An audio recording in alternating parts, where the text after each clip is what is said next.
Olá, tudo bem? Eu sou Ana Paula Américo, fonoaudióloga e CEO da Clínica Impera. E hoje eu tenho o prazer de receber aqui conosco Renata Brito, também fonoaudióloga. Tudo bem, Renata? Tudo ótimo, Ana. Que bom te receber aqui. Seja bem-vinda. Obrigada. No nosso primeiro episódio. Hoje eu queria saber de você um pouco sobre o seu perfil de atendimento dos seus pacientes. Nós sabemos que na clínica nós atendemos adultos e criança, e a sua expertise é em criança. Fala pra gente um pouquinho do que você recebe na clínica, quais são os tratamentos que você faz.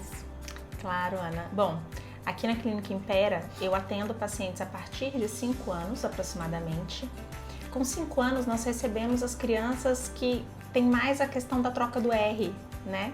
Que trocam R pelo L, então ao invés de falar barata, falam balata, né? Então a gente vê que ainda isso persiste ainda até por volta dos 5 anos. Apesar da gente não gostar, né, de tratar isso a partir dos 5, mas ainda chega bastante. E a partir dos 7 anos, o que eu recebo muito é a respeito do processamento auditivo. Então são crianças que têm essa dificuldade, por exemplo, na escola, alfabetização, que não estão acompanhando, e elas vêm para fazer esse tratamento do processamento auditivo. Mas a gente sabe também que a fono tem várias especialidades, e que eu não atendo todas elas. E eu sei que uma delas é a disfagia, por exemplo, que a gente pode atender tanto, né, na clínica como no hospital, e eu sei que essa é a sua expertise. O que você me fala sobre isso? Aqui na clínica nós recebemos alguns pacientes para tratar disfagia, que pode ser de fundo neurológico, pós-AVC, do envelhecimento, pacientes com doenças neurológicas, Alzheimer, Parkinson. E o que é a disfagia? A disfagia é uma alteração no processo da deglutição.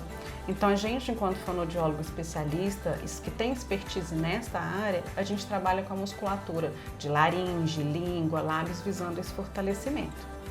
E a fono, ela é incrível, né? Porque são 14 áreas dentro da fonoaudiologia. E uma das áreas que eu sei que você atende aqui também são os exames, né? Sim. De processamento auditivo central, audiometria. Fala pra gente qual é a indicação que o paciente tem para fazer, por exemplo, uma terapia de cabine. Bom, primeiro, como a gente falou, né? Geralmente o paciente com processamento auditivo, ele vem encaminhado ou do neurologista, né? Que já está fazendo já uma bateria de exames, ou ele vem encaminhado da escola, porque tem realmente esse déficit maior no processo escolar. E nós fazemos o exame do processamento auditivo. É um exame um pouco mais complexo, né? Ele é maior, então às vezes nós precisamos de 2 sessões para realizá-lo. E sempre antes de realizá-lo, nós precisamos da parte audiológica. Então eu preciso saber se os exames audiológicos básicos deles estão ok. Então audiometria, impedanciometria, e depois nós fazemos a audiometria. E uma das indicações, uma das opções de tratamento do processamento auditivo é a terapia em cabine, que é uma terapia acusticamente controlada. Então, a intensidade, tudo é controlado pelo audiômetro e a gente consegue fazer essa alteração, esse tratamento. É um tratamento mais rápido, né? Mas é um tratamento também bem cansativo, mas é um tratamento que a gente consegue ver resultados muito mais rápidos com o paciente. E é bom que isso influencia no aprendizado da criança, né? E muito. Eu percebo muito quando eu tô na clínica com você nos seus atendimentos, que as crianças elas entram até com um perfil de comportamento no começo. Sim. E quando tá finalizando o tratamento é outro perfil de comportamento. Sim. Eu acho que essa inquietude delas, inclusive, é por essa questão de ouvir, da emissão, né, que você pode falar melhor do que eu disso, em relação à figura fundo, aos fones que se usam, essa coisa do ruído, até para trabalhar isso, eu acho que para a criança no dia a dia tem um efeito tremendo, né? Tem, porque se a gente parar e pensar, por exemplo, de uma habilidade auditiva, no caso a figura fundo. Então a figura fundo, ela é uma habilidade que a criança ela tem dificuldade de se concentrar em meio a ruído.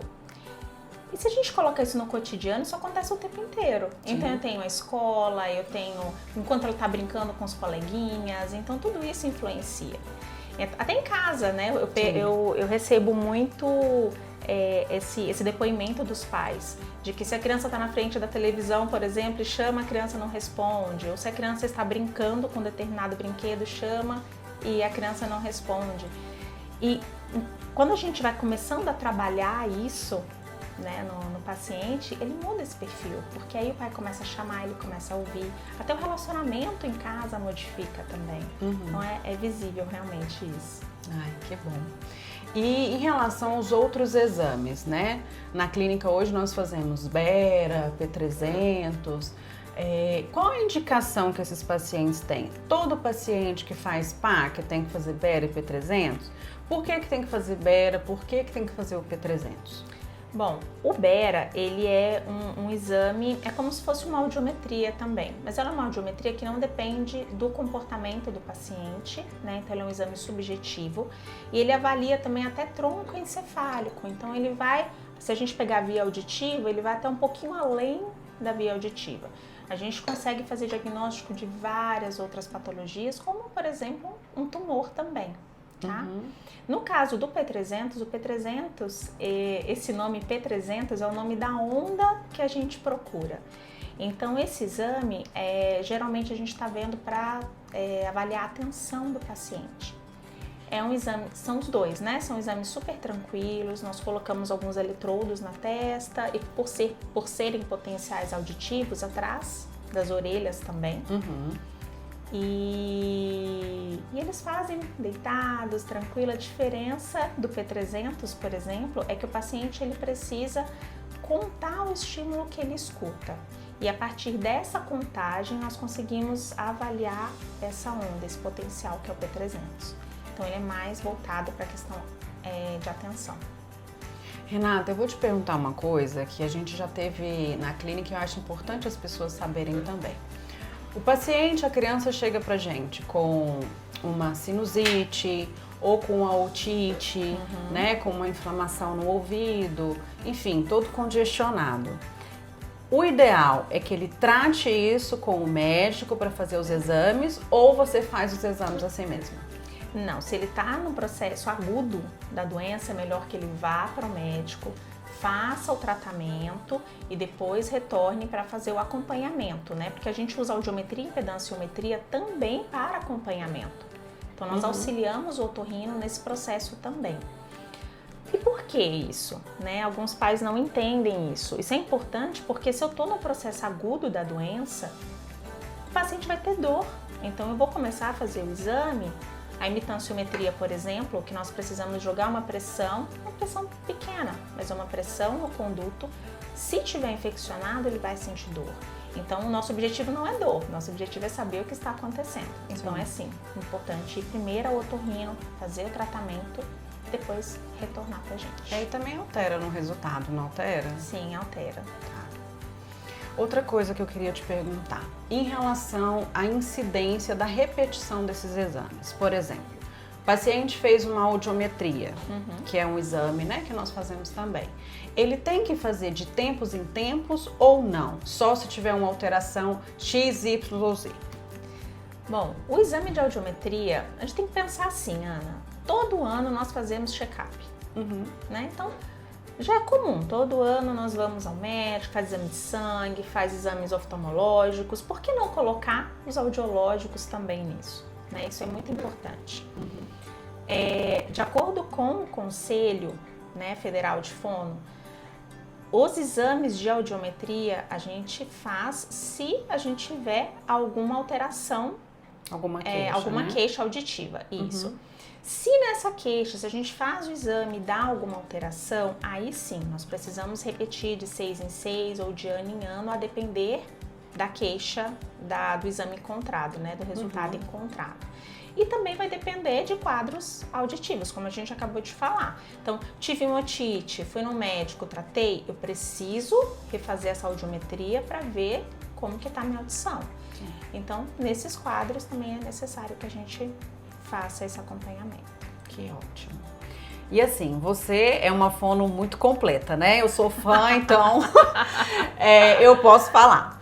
Você também é especialista em voz. Sim. Né? Você também tem alguns cases de sucesso na sua carreira falando sobre tratando e cuidando de pessoas na área da voz. Fala pra gente um pouquinho como que é esse trabalho da voz no dia a dia de uma pessoa, como que nós podemos cuidar da nossa voz, a diferença disso para uma pessoa que usa a voz para o trabalho como um professor ou um músico. Eu sei que é uma área muito extensa, inclusive nós podemos ter isso no outro momento, né? Sim. No nosso próximo episódio. Mas hoje eu queria que você me falasse de uma forma bem sucinta para que as pessoas entendessem qual é o nosso papel da fonoaudiologia para a higiene vocal, para o cuidado da voz. Sim. Bom, quando a gente fala em voz, a gente pode ter aquele tratamento preventivo, né? Ou tratamento quando encontra algum tipo de lesão, né? Que aí a gente já está pensando em patologias vocais, né? Em doenças vocais. E também o aperfeiçoamento vocal. O que é importante quando a gente fala em voz, o que é importante? Quando a gente vai fazer uma atividade física, a gente faz um alongamento. Se a gente vai correr, a gente faz um alongamento. Vai para academia, a gente tem os alongamentos que a gente faz. Então, quando a gente precisa recrutar alguns músculos que são importantes, a gente faz o aquecimento, a gente faz alongamento. A gente se importa hoje com a saúde, né? Então, a gente precisa estar fortalecendo essa musculatura. A voz, ela também é uma musculatura. Então, ela também precisa de aquecimento, ela também precisa de desaquecimento, ela também precisa de fortalecimento para que a gente mantenha essa voz durante toda a vida, vamos dizer assim. Então, se eu estou falando em primeira parte preventiva, eu posso falar em profissionais da voz, por exemplo. Mas profissionais da voz não são apenas cantores, né? A gente tem esse mito, né, de que profissional da voz são cantores, e não. Nós, fonoaudiólogos que falamos o dia inteiro, somos profissionais da voz. Nós temos jornalistas, nós temos médicos também, nós temos advogados, professores, então... Empresários, pastores, né? Então, assim, nós precisamos da voz.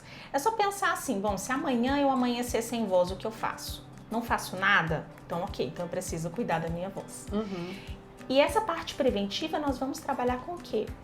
Aquecimento e desaquecimento vocal. Então, são exercícios pontuais para que eu prepare o meu músculo para o dia a dia, né? Já na parte de reabilitação, não. Reabilitação, aí eu já tenho uma lesão, então a minha voz já foi, infelizmente, usada, né? Mal por algum tempo, ou não também. Existem pessoas que nascem com algumas patologias que a gente também faz esse tratamento. Aí eu preciso reabilitar. Então, eu vou fazer sessões para que eu retorne essa voz ao normal, né? Essa voz, a qualidade vocal normal. E o aperfeiçoamento vocal. O aperfeiçoamento vocal, aí sim, são empresários, são pastores também, são cantores que aí querem melhorar a performance comunicativa. Aí sim, nós vamos trabalhar em cima disso. E aí usando a mesma analogia que eu usei lá no começo do preparo físico, eles vão preparar essa voz para melhorar essa performance. Então, para poderem ficar mais tempo falando sem ter uma rouquidão, para conseguirem projetar melhor essa voz, para articular melhor. Então, tudo isso é tratado também nessa parte de aperfeiçoamento. É uma gama bem grande mesmo. É um universo bem extenso, né, Renata? Eu acho que muito importante também, tanto na sua área de atuação, de voz, quanto em qualquer outra, até na minha, de disfagia, enfim, hidratação é muito importante, né? Se você tivesse que elencar hoje 2 orientações para você fazer para as pessoas que estão nos assistindo, para cuidar da voz. Sim. 2. O que você indicaria? A primeira, a hidratação, principalmente aqui em Brasília, que nós temos um clima mais seco, né? Então, eu preciso da hidratação, seja ela com água mesmo, então beber pequenas porções de água ao longo do dia, de preferência água que não seja gelada, né? Principalmente para os profissionais da voz que estão falando o tempo todo, né? Então, para a gente evitar esse choque térmico.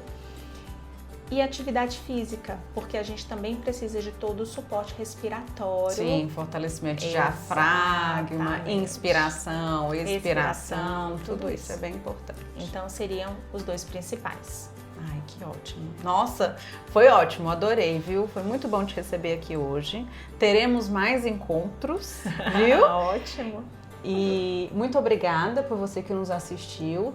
Pode deixar seus comentários e tirar suas dúvidas também, que a Renata pode te responder. Olá, eu sou Ana Paula Américo, fonoaudióloga e CEO do Instituto Impera. Se você gostou deste conteúdo, compartilha, se inscreve no nosso canal porque você receberá todas as nossas novidades.